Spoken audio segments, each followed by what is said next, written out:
نحمده ونصلي على رسوله الكريم اما بعد اعوذ باللہ من الشیطان الرجیم بسم اللہ الرحمن الرحیم۔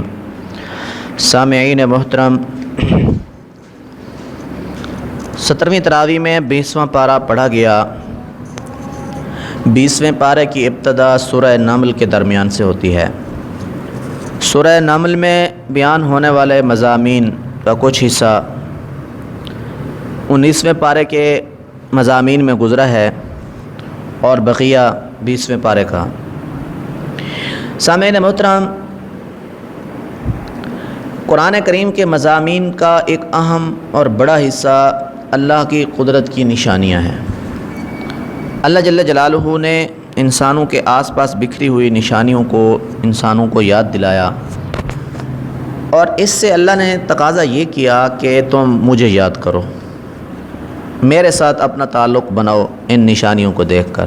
چنانچہ سورہ نمل کی آیت نمبر 62 تا 64 انہی نشانیوں کا ذکر ہے، اور انسان سے پوچھا گیا ہے کہ ان نشانیوں کو وجود دینے والا کون ہے۔ فرمایا کہ بھلا اللہ کے سوا کون ہے جو بے قرار کی دعا سنتا ہو اور اس کی تکلیف دور کرتا ہو جب اسے پکارا جائے؟ کیا اللہ کے علاوہ کوئی اور خدا بھی ہے جو یہ کام کر سکے؟ فرمایا کہ کون ہے جو خشکی اور سمندر کی تاریکیوں میں راستہ دکھاتا ہے اور تمہیں رزق فراہم کرتا ہے؟ کیا اللہ کے سوا اور بھی خدا ہیں جو یہ کام کر سکتے ہوں؟ بلکہ کون ہے جو پیدا کرتا ہے تمہیں اور تمہیں موت دیتا ہے؟ کیا اللہ کے علاوہ کوئی اور خدا ہے جو یہ کام کر سکے؟ سامعین محترم، انکار حق کا ایک بڑا سبب جس کو قرآن حکیم نے ذکر کیا ہے وہ آخرت سے بے خوفی ہے۔ چنانچہ فرمایا آخرت سے بے خوفی نے انسان کو غیر ذمہ دار اور غیر سنجیدہ بنا دیا ہے۔ جناب نبی کریم صلی اللہ علیہ وسلم کو خطاب فرمایا، اے نبی صلی اللہ علیہ وسلم، آپ ان مشرکین کفار کے رویہ پر آپ پریشان نہ ہوں، تمہاری پشت پر خدا کی طاقت ہے، یہ آپ کا کچھ نہیں بگاڑ سکتے۔ اور فرمایا آپ اللہ کی ذات پر بھروسہ رکھیں۔ اس مضمون کو آیت نمبر 67، 68 اور 70 اور 89 میں بیان کیا۔ معذرت 79 میں اللہ جل جلالہ نے اس کو بیان کیا، 70 اور 9۔ آگے جناب نبی کریم صلی اللہ علیہ وسلم کو خطاب ہے آیت نمبر 91 اور 92 میں کہ اے نبی آپ کہہ دیں، میں جو تمہیں یہ تبلیغ کرتا ہوں، مجھے تو اللہ نے یہ حکم دیا ہے کہ میں اللہ کا وفادار بن کر رہوں اور یہ قرآن پڑھ کر تمہیں سناؤں۔ جو شخص اسے سن کر ہدایت اختیار کرے گا اس کا اپنا فائدہ ہے، اور جو گمراہ ہے اسے خبردار کرنا میرا کام ہے، اس کی گمراہی کا وبال اس پر پڑے گا۔ آگے سورہ قصص شروع ہوتی ہے۔ سورہ قصص کے اول میں قرآن کریم کی حقانیت کو ذکر کیا گیا ہے، اور پھر ایک طویل سلسلہ چلا ہے حضرت موسیٰ علیہ السلام کا فرعون کے ساتھ جو قصہ پیش آیا، جو حالات اور واقعات پیش ہے اس کا بیان، اور اسی طرح سورت کے آخر میں قارون کے ساتھ حضرت موسیٰ علیہ السلام کے جو حالات پیش آئے ان کا بھی ذکر کیا گیا ہے۔ اور اس صورت کے اندر جناب نبی کریم صلی اللہ علیہ وسلم کی رسالت کا اس بات ہے، اور آپ کی تصدیق کرنے والوں کی تعریف کی گئی ہے، اور جنہوں نے آپ کی تکذیب کی، آپ کو جھٹلایا، ان کی مذمت، اسی طرح قیامت کی ہولناکیاں بھی اس صورت کا مضمون ہے، اور اس کے ساتھ ساتھ مشرک کی مذمت ہے اور توحید کے دلائل ذکر کیے گئے ہیں۔ اللہ جل جلالہ نے آیت نمبر 4 اور 5 سورہ قصص میں فرعون کے بڑے بڑے جرائم شمار کروائے ہیں، اور پھر آخر میں بنی اسرائیل کو فرعون کے استبداد سے بچا کر جو ان پر احسان کیا اس کا ذکر کیا۔ چنانچہ فرمایا حقیقت یہ ہے کہ فرعون نے خدا کی بندگی چھوڑ کر خود خدائی کا روپ اختیار کر لیا تھا، بالا دست بن کر بیٹھا تھا، اللہ کے باشندوں کو گروہوں میں تقسیم کر دیا تھا اور انہیں ذلیل کرتا تھا، بنی اسرائیل کے لڑکوں کو قتل کر دیتا تھا اور لڑکیوں کو زندہ چھوڑ دیتا تھا۔ پھر ہم نے چاہا ان کمزور بنی اسرائیلیوں پر احسان کریں تو ان کو فرعون کے پنجہ سے، فرعون کی غلامی سے انہیں آزادی دی اور ان کی نسل میں نبوت کا سلسلہ جاری کیا۔ آیت نمبر 15 تا آیت نمبر 21۔ حضرت موسیٰ علیہ السلام سے غیر دانستہ طور پر ایک شخص جس کا تعلق فرعون کی جماعت سے تھا وہ قتل ہو گیا، تو حضرت موسیٰ علیہ السلام خوفزدہ ہو گئے۔ فرعون کے بارگاہ میں، فرعون کے پاس اس کا حال پہنچ گیا اس واقعے کا، تو ایک شخص حضرت موسیٰ کے پاس دوڑتا ہوا آیا۔ اس نے کہا موسیٰ علیہ السلام کو کہ اے موسیٰ، فرعون کے دربار میں آپ کے قتل کے مشورے ہو رہے ہیں۔ حضرت موسیٰ علیہ السلام وہاں سے نکل کھڑے ہوئے اور حق تعالی شانہ سے دعا کی کہ اے پروردگار مجھے ظالموں سے بچا۔ آیت نمبر 22 تا 32 میں اللہ جل جلالہ نے فرمایا کہ حضرت موسیٰ نے مدین کا رخ کیا اور وہاں ایک لمبا عرصہ حضرت شعیب علیہ السلام جو اللہ کے نبی ہیں ان کی خدمت میں 8 یا 10 سال گزارے۔ وہاں کیسے پہنچے، کس طرح کے واقعات پیش ہے، اس کو تفصیل سے ذکر کیا گیا۔ پھر آیت نمبر 36 تا آیت نمبر 38 وہاں سے واپسی کے حالات ہے کہ مدین سے واپسی پر حضرت موسیٰ علیہ السلام کو نبوت کا منصب عطا کیا گیا اور معجزات دیے گئے۔ حضرت موسیٰ علیہ السلام نے فرعون کو دعوت دی تو اس نے حضرت موسیٰ کا مذاق اڑایا۔ اس نے حامان سے جو اس کا خاص وزیر تھا کہا کہ اے حامان، یہ آپ اینٹیں پکوا کر میرے لیے ایک اونچی عمارت بنوا دو، شاید اس پر چڑھ کر میں موسیٰ کے خدا کو دیکھ سکوں۔ اللہ نے فرمایا اس نے مذاق کی تو کیا اتنی بلند عمارت تعمیر کر کے وہ خدا کو دیکھ سکتا تھا؟ کم بخت۔ آگے آیت نمبر 50 تا 51 حضور صلی اللہ علیہ وسلم کو خطاب ہے کہ حق کا انکار کرنے والے تو صرف اپنی خواہشات کے بندے ہیں۔ فرمایا کہ اس سے بڑھ کر کون بڑا گمراہ ہو سکتا ہے جو خدائی ہدایت کے بغیر اپنی خواہشات کے پیچھے چلے۔ اور فرمایا ہم بار بار اس لیے نصیحت کرتے ہیں کہ لوگ غفلت سے بیدار ہوں۔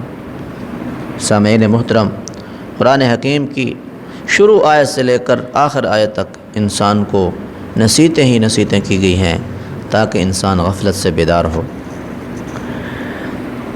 آگے حضور صلی اللہ علیہ وسلم کو خطاب ہے آیت نمبر 56 میں کہ اے نبی صلی اللہ علیہ وسلم، تم جسے چاہو ہدایت نہیں دے سکتے، ہاں اللہ جسے چاہتا ہے ہدایت دیتا ہے، اور فرمایا کہ وہ ہدایت قبول کرنے والوں کو خوب جانتا ہے۔ آگے آیت نمبر 59 میں فرمایا کہ اللہ کی سنت اور طریقہ ہے کہ جب کسی قوم میں رسول موجود ہوتا ہے اس وقت تک اس قوم کو عذاب نہیں ملتا، اور فرمایا کہ وہ صرف ظالم قوموں کو ہلاک کرتا ہے۔ اس طرح آیت نمبر 58 میں ان قوموں کو بھی تباہ کیا گیا جن کے لوگ اپنی معیشت پر اتراتے تھے، خوشحالی میں بد مست بن گئے تھے، تو فرمایا کہ کیا ان کو اس خوشحالی نے اور ان کی معیشت نے تباہی سے بچایا؟ ہرگز نہیں۔ آیت نمبر 63 میں فرمایا کہ جن لوگوں نے دنیا میں دوسروں کو گمراہ کیا ہوگا وہ قیامت میں اللہ کی عدالت میں جب حاضر ہوں گے تو کہیں گے کہ پروردگار، ہم نے ان لوگوں کو تو گمراہ کیا مگر ہم خود بھی گمراہ تھے۔ فرمایا لیکن ہم نے کبھی انہیں گمراہی پر مجبور نہیں کیا، یہ لوگ اپنی مرضی سے گمراہی پر یہ تیار ہوئے، انہوں نے ہماری پیروی کی۔ وہ کہیں گے اس لیے ہم ان کے فعل سے بری و ذمہ ہیں، ان کے فعل کی سزا انہی کو دی جائے۔ آیت نمبر 86 تا آیت نمبر 76 تا آیت نمبر 82 حضرت موسیٰ علیہ السلام کے قارون کے ساتھ حالات کا ذکر ہے۔ قارون حضرت موسیٰ علیہ السلام کی قوم کا ایک شخص تھا، حضرت موسیٰ علیہ السلام کا عزیز تھا۔ یہ اپنی قوم سے باغی ہو گیا تھا اللہ جل جلالہ نے فرمایا ہم نے اسے اس قدر خزانے دے رکھے تھے کہ ان کی کنجیاں طاقتور آدمیوں کی ایک جماعت مشکل سے اٹھا سکتی تھی۔ قوم نے کہا اس کو دولت کے گھمنڈ میں اللہ کو بھول کر زمین میں ظلم و ستم نہ ڈھا۔ تو اس نے جواب دیا کہ یہ سب کچھ میری اپنی قابلیت اور علم کی وجہ سے ملا ہے، یہ مجھ پر کسی کا احسان نہیں ہے۔ ایک مرتبہ لوگوں کے سامنے بڑی شان و شوکت سے نکلا تو دنیا پرست لوگ کہنے لگے کاش ہمیں بھی قارون جیسا خزانہ حاصل ہوتا، یہ تو بڑا خوش نصیب ہے۔ ایمان والوں نے کہا افسوس ہے تم پر، اس کی کوئی حیثیت نہیں ہے، اللہ کے پاس جو کچھ ہے وہ بہتر ہے۔ اللہ جل جلالہ نے فرمایا آخر ہم نے اسے اور اس کے گھر کو زمین میں دھنسا دیا، جو کچھ اس کا خزانہ تھا اس سب سمیت وہ زمین کے اندر دھنس گیا۔ فرمایا اس وقت نہ تو وہ خود اپنی مدد کر سکا اور نہ کوئی دوسرا اس کی مدد کے لیے آیا۔ تو اس وقت خدا کی آرزو کرنے والوں نے فوراً توبہ کی اور کہا کہ اگر اللہ کا احسان نہ ہوتا تو ہم بھی زمین میں دھنس جاتے۔ افسوس ہم بھول گئے کہ کافر کبھی فلاح اور کامیابی حاصل نہیں کر سکتے۔ آیت نمبر 83 میں فرمایا جنت کا مقام تو صرف ان لوگوں کے لیے ہے جو زمین میں بڑائی نہیں کرتے بلکہ بندگی کرتے ہیں اور خدا نہیں بن بیٹھتے۔ اچھا انجام تو صرف خدا خوفی اختیار کرنے والے لوگوں کے لیے ہے۔ سامعین محترم، آگے سورہ عنکبوت شروع ہو جاتی ہے۔ سورہ عنکبوت میں زیادہ تر اللہ جل جلالہ نے حق کے مقابلے میں جو رکاوٹیں آئی ہیں ان رکاوٹوں کا ذکر کیا ہے۔ چنانچہ آیت نمبر 2 اور 3 میں فرمایا کیا لوگوں نے یہ سمجھ لیا ہے کہ وہ بس اتنا کلمہ ایمان پڑھ لینے سے چھوڑ دیے جائیں گے اور انہیں آزمایا نہیں جائے گا، ان کو رکاوٹوں کا سامنا کرنا پڑے گا۔ فرمایا آزمائش تو پہلے بھی ہوتی رہی ہے، ہم ضرور امتحان اور آزمائش کے ذریعے لوگوں کو آزمائیں گے تاکہ سچوں اور جھوٹوں کو الگ الگ کر دیا جائے۔ آیت نمبر 8 میں فرمایا ہم نے والدین سے حسن سلوک کی تعلیم دی ہے لوگوں کو، اور فرمایا کہ ہاں اگر وہ شرک کا مطالبہ کریں تو ان کی بات نہیں مانی جائے گی، مگر نہ والدین کا حکم ماننے کا حکم دیا گیا ہے۔ حضرت نوح علیہ السلام اور حضرت لوط علیہ السلام کی قوم کے واقعات کو بھی ذکر کیا گیا ہے، جس کی مکمل وضاحت آیت نمبر 14 تا آیت نمبر 35 آئی ہے۔ آیت نمبر 39 تا آیت نمبر 43 فرمایا کہ قارون، حامان اور فرعون کو اپنی بڑائی کا بڑا گھمنڈ تھا، لیکن اللہ تعالیٰ کی گرفت سے اپنے آپ کو بچا نہ سکے۔ ان سب مجرموں کو ہم نے جب پکڑا تو کسی کو زمین میں دھنسا دیا، کسی پر طوفانی ہوا بھیجی اور کسی کو غرق کر دیا۔ اللہ تعالیٰ نے کسی کے ساتھ ناانصافی نہیں کی، انہوں نے خود ہی اپنے اوپر ظلم کیا۔ جن لوگوں نے اللہ کو چھوڑ کر جھوٹے خداؤں کو اختیار کر لیا ہے، ان کی مثال مکڑی کی طرح ہے جو اپنا ایک گھر بناتی ہے، اور فرمایا کہ سب سے کمزور گھر مکڑی کا ہے۔ میں اس طرح تمہارے یہ کمزور خدا اور بے بنیاد سہارے تمہیں کچھ فائدہ نہیں پہنچا سکتے۔